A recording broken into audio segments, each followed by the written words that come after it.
Lorsqu'on arrive sur une intervention et lorsqu'on arrive pour défendre une maison et que celle-ci brûle malgré notre intervention, on a toujours une grande frustration de laisser le feu s'emparer de ce qui ne nous appartient pas, mais ce qui appartient à autrui. On a toujours cette frustration de ne pas avoir rempli l'objectif et de défendre les personnes et leurs biens. Et parfois, cette frustration peut être encore plus grande quand on s'aperçoit qu'avec quelques gestes faciles, éloigner son tas de bois à plusieurs mètres de la maison, venir lever les branches mortes ou les aiguilles de pin qui sont sur le toit, en ayant un petit peu débroussaillé. Parfois, il suffit de pas grand-chose pour mettre cette maison en sécurité.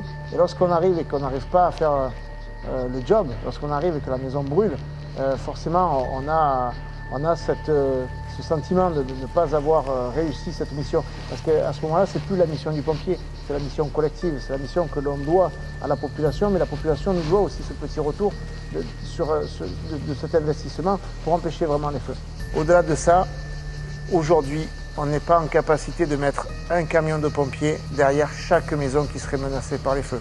Et une maison débroussaillée, même en l'absence de pompiers, même en l'absence de défendabilité, peut toute seule être prémunie de ce feu. Le feu va passer à droite, le feu va passer à gauche, le feu va passer par-dessus et certainement pas toucher cette maison.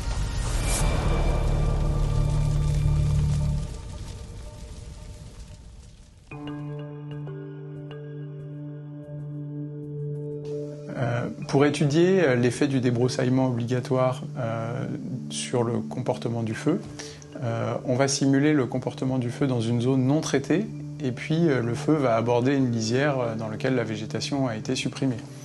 Et donc typiquement, en fait, dans la zone où la végétation n'a pas été traitée, on atteint des flux radiatifs de l'ordre de 200 kW par mètre carré, sachant qu'un pompier peut typiquement supporter des choses de l'ordre de 7 kW par mètre carré pendant 1 minute. Et donc au fur et à mesure qu'on s'éloigne de cette zone non traitée et qu'on atteint 10 mètres, 30 mètres, 50 mètres au sein de la zone débroussaillée, ben, ces flux radiatifs diminuent progressivement. Et ce qu'on peut montrer avec ce type de modèle, c'est que dans des conditions de propagation un peu dites de référence, à 10 mètres et à 30 mètres, les flux radiatifs sont souvent trop élevés par rapport à ce seuil de 7 kW par mètre carré, alors qu'à 50 mètres, on arrive à passer en dessous. Un autre facteur clé, c'est les températures, puisque les températures au sein de la zone non débroussaillée, ça peut atteindre 1200 degrés, sachant que le pompier peut supporter de l'ordre de 90 à 100 degrés pendant 1 minute. Donc là aussi, au fur et à mesure qu'on s'éloigne de la lisière et donc qu'on s'enfonce dans la zone débroussaillée, ces niveaux de température diminuent jusqu'à passer en dessous des seuils nécessaires autour de 50 mètres. Alors voilà, ici on est dans une forêt qui a brûlé l'été dernier. C'est une forêt qu'on a commencé déjà à exploiter parce que les arbres sont en train de mourir. Et on est juste après le traumatisme et on n'est pas encore sur les phases de reconstitution, mais ça c'est pour les années à venir.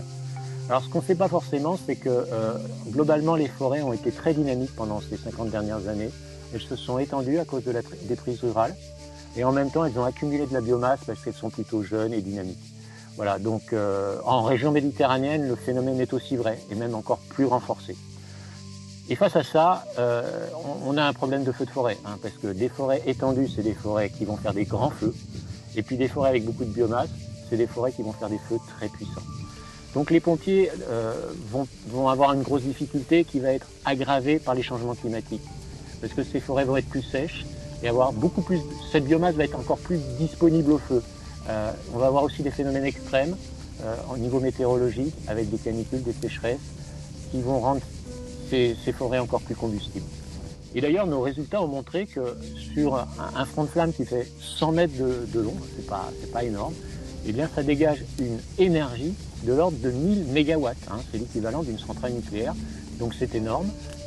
Ça représente, pour vous donner une image, l'énergie nécessaire pour évacuer 24 tonnes d'eau en 1 minute. Voilà, c'est considérable.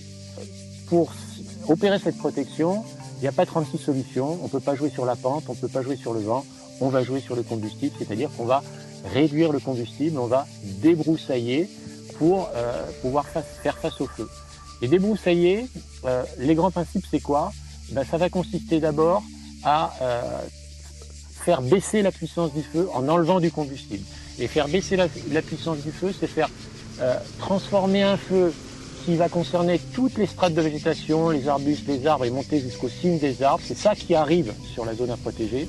Et bien ça, il faut que ça se transforme en un feu de surface, un feu de sous-bois, un feu qui court au sol et qui soit contrôlable par les pompiers.